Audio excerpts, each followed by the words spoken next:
Overdrive today, we find out what makes the Ducati Scrambler Icon more enjoyable than ever, India's most capable and innovative vehicles crowned at the prestigious Indian Car of the Year and Indian Motorcycle of the Year Award 2024, and we get a quick glimpse of an all-electric Lotus Eletre. Hello and welcome to Overdrive. I am Soini Dutt. It's taken Ducati almost 8 years to come up with the second generation Scrambler Icon, but was it time well spent? We sent Chris to find out.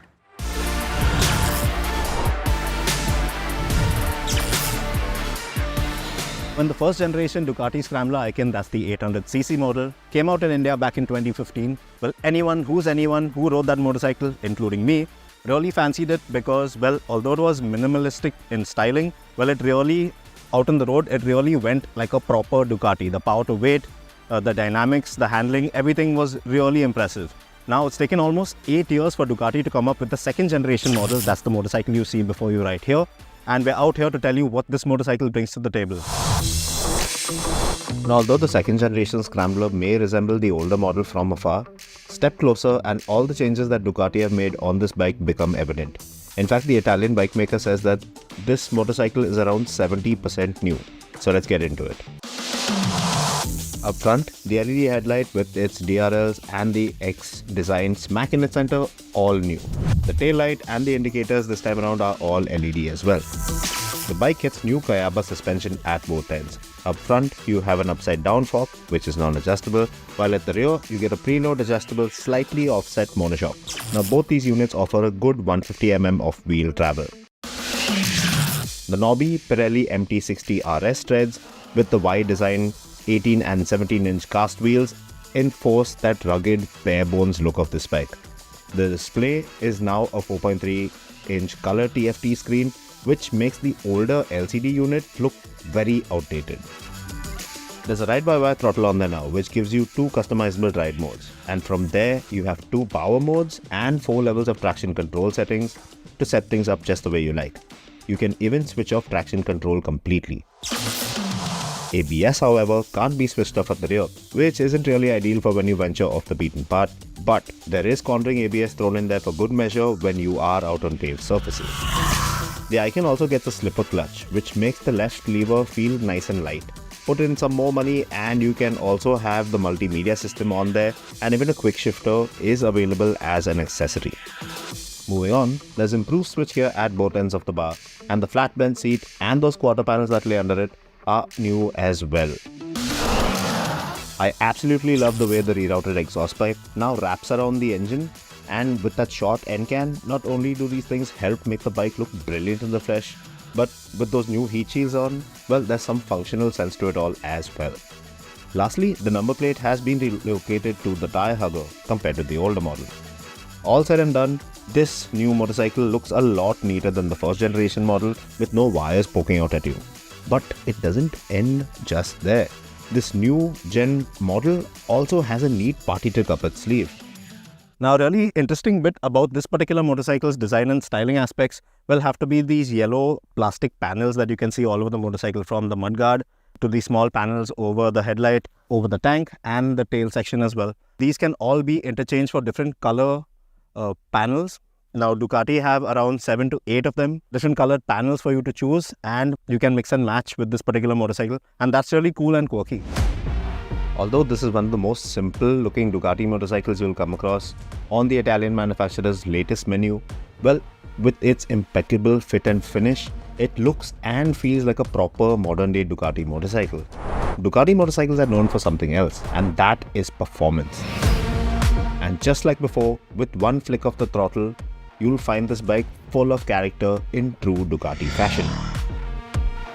Now, a real treat of this motorcycle has to be that 803cc L-twin engine. Now, it makes a maximum power of around 75 PS at little over 8000 RPM. This engine, although it's air-cooled, it does land up to be a little bit tricky out in Indian traffic conditions, but once you hit that open stretch, whack the throttle open, right from the low end, all the way from 3000 all the way up to around 7500 RPM, this thing just flies out in the road. And with the ride-by-wire throttle, spot-on fueling, and that lovely power-to-weight ratio, now this motorcycle weighs a little over or around 185 kgs, which is approximately the weight of the 411 Himalayan. This thing is just ballistic out on the road. This motor gives you a good taste of Ducati-esque performance. Revving hard through the gearbox is an absolute delight, and the motor can be quite tractable at low speeds as well. There's a good amount of vibes to be felt through the bars and the pegs, but it bodes well with the character of this motorcycle, and it never feels intrusive even over long distance rides. Swinging your leg over this bike isn't a problem with its 795mm seat height. Yes, of course, there are higher and lower seat options for you as well, for an additional fee of course. And when it comes to the aspects of ride and handling, this second generation Icon being 4 kgs lighter than before thanks to the lighter steel trellis frame with the bolt-on subframe, the engine, new swing arm, well, it feels light and extremely easy to manage once you set off. It actually feels quite narrow and compact once you get aboard, unlike most other 800cc motorcycles out there, and the seating arrangement for 2-up feels very adequate. The suspension is slightly on the stiffer side of things, which isn't a real bad thing at all considering this bike's ferocious performance. Twist the throttle lightly and you will see that it isn't as snatchy as it was before, and if you want to ease off and enjoy a more relaxed ride, well, this bike will let you go about it very nicely. The fueling is so spot on with the ride-by-wire system on there, you can maintain certain speeds a lot easier than before. Once you hit an open stretch of road and you let her rip, you'll hit silly speeds in no time, which is brilliant. But what's better are those 4-pot calipers biting down on the 330mm single front rotor. Phenomenal stopping power and great balance all throughout. Lean into corners and the tires grip the road surprisingly well considering their pattern. But the front end does feel extremely light. And if you hit a bump mid-corner, well, things do get a bit unsettled. Encounter some rough terrain, no problem once you brace yourself, because the current suspension setup isn't going to give you the magic carpet treatment. It does give you a real good feel of the terrain you're on, quite frankly, and that's the way this bike was designed to be. This is what the motorcycle was designed to do, and if that is your scene and fancy, know that it does it well. Thanks to the wide handlebar, you have a good command of things when the road gets rough. Even standing up on trails isn't a problem with the Icon. And if you want to have some fun off-road, this bike makes it so easy with all that power and minimal weight.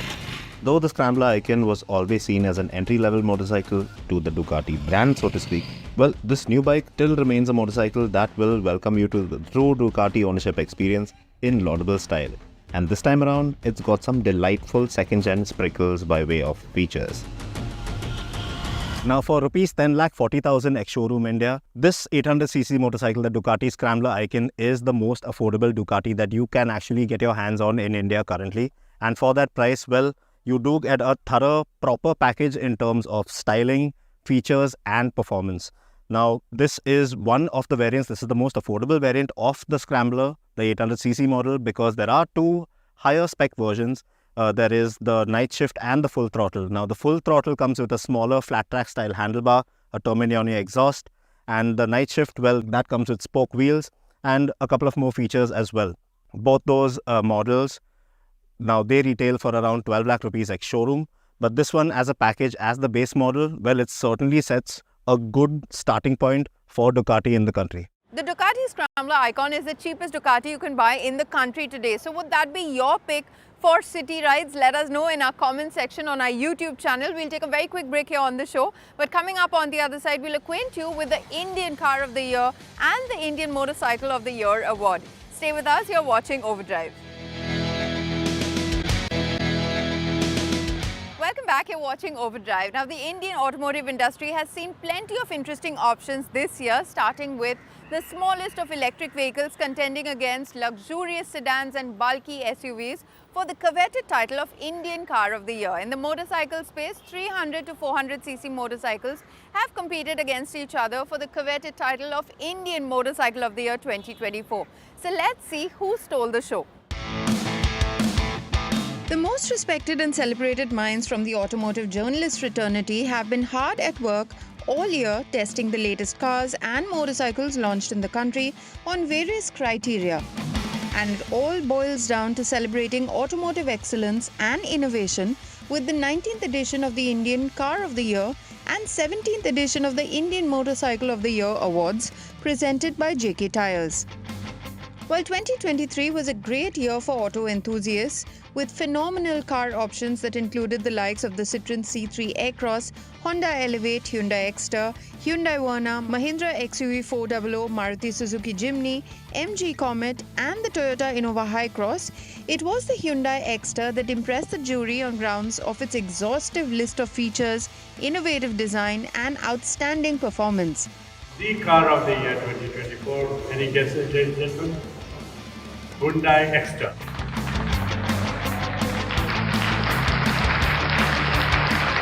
The Exter won the prestigious title of the Indian Car of the Year 2024, beating its runner-ups Maruti Suzuki Jimny, Honda Elevate and the Toyota Innova Hi-Cross to emerge as the winner.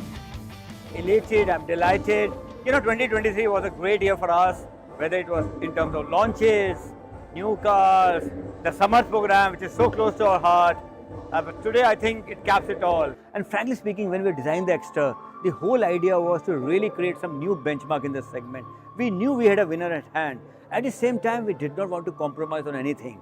I think Exter is a segment-defining car. It can really become a new Creta, and we are very excited about the success of Exter. Competing against 9 other strong contenders in the 300 to 400cc space, the coveted title of the Motorcycle of the Year award has been handed to Royal Enfield for the Himalayan motorcycle. The Himalayan beat the Triumph Scrambler 400X and the KTM 390 Duke to win this prestigious title. This really means a lot to us at Royal Enfield. We're so delighted about this IMOTY award for our new Himalayan, which we're so excited about as well. It is really an exciting day to get obviously the most prestigious award by far in India. And really on behalf of Team Royal Enfield, I accept this, and and we're delighted to have this from the jury members. We don't make motorcycles for juries, we make them for customers. And I think the jury appreciates that, and that is not just for them that we make motorcycles. The 4th edition of the Green Car of the Year award, honoring the best electric vehicle in the country, brought in options from the premium end to the most affordable car in the segment.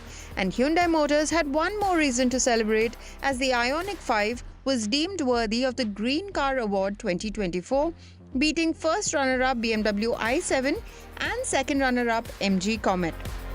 The Ioniq 5 has sold over 1,100 units in its very first year, making it quite a popular EV in the Indian premium EV space so far.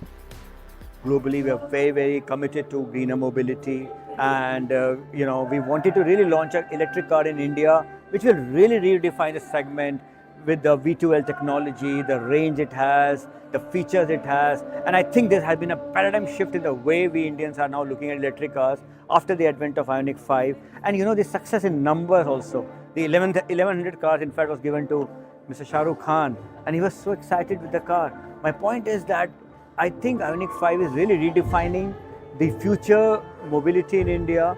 It is also a harbinger for what we want to do for the planet, because we want a cleaner planet. We want a planet which is very good for our future generations, for our children. And I think Ioniq 5 will really be a game changer in that aspect. The luxury car market in India has been on an upswing, and the interesting mix of premium cars that made it to the category were judged on the criteria of comfort, relevance to the Indian market, suitability to Indian conditions, reliability, design, drivability, road presence and luxury. Beating the BMW X1 and the Mercedes-Benz GLC, the Premium Car Award 2024 was handed to BMW India for the 7 Series. A sedan that's been considered a game changer not only for its conventional looks but also for its technological prowess.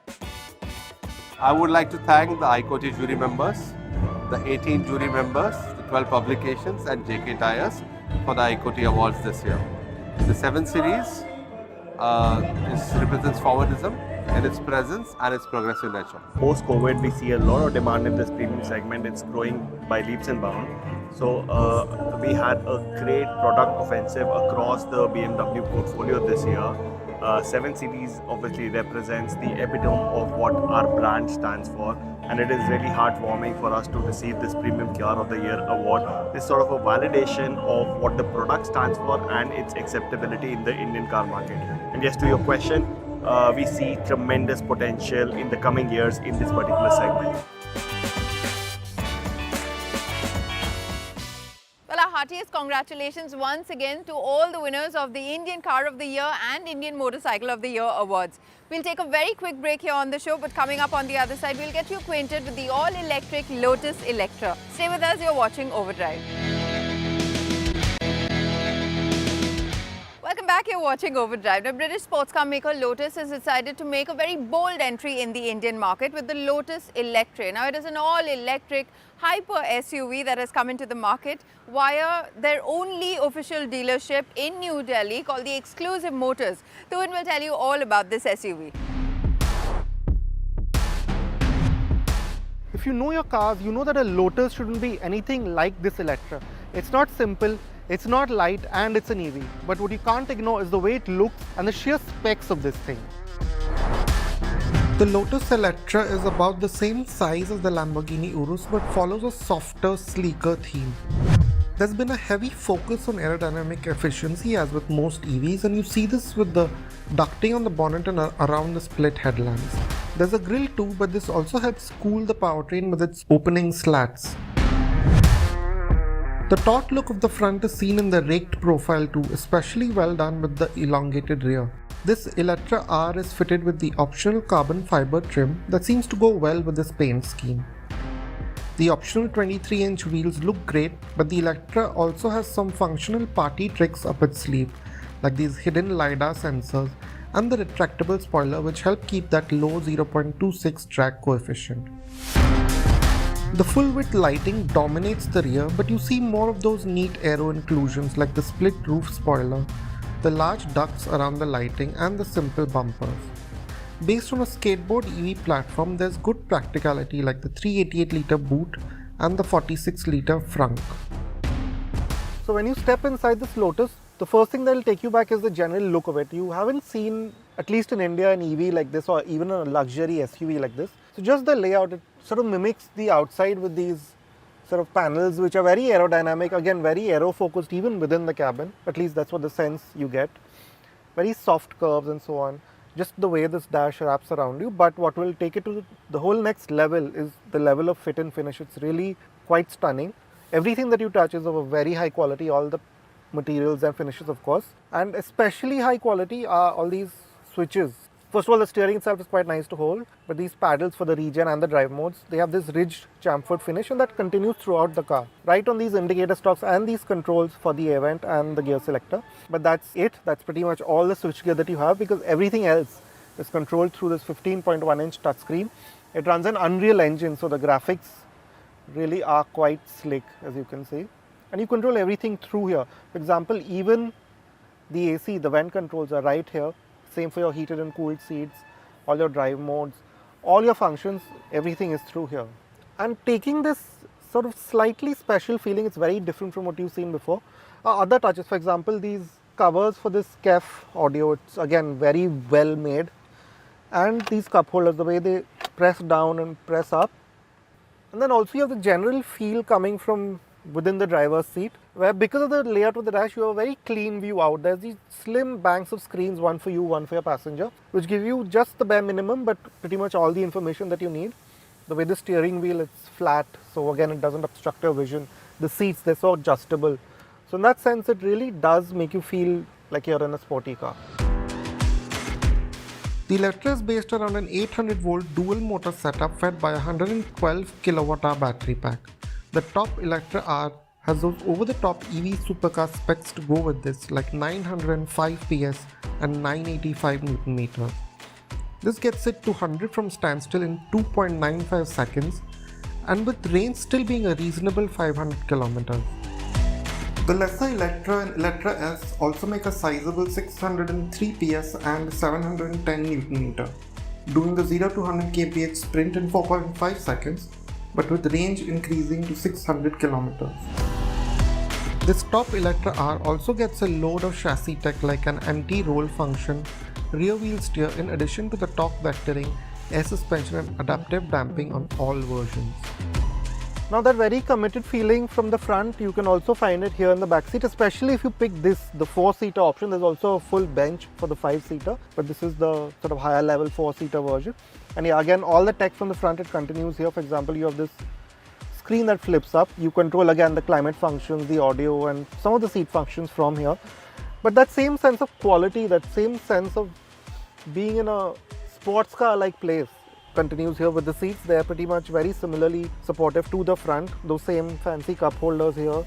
And like in the front, quite deep, the storage space, you get even a small one over here, maybe to put a wine cooler or something like that.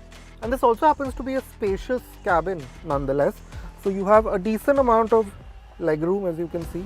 You can put your feet underneath, so that's not a problem. There's no sunroof, that's a slight drawback for us maybe.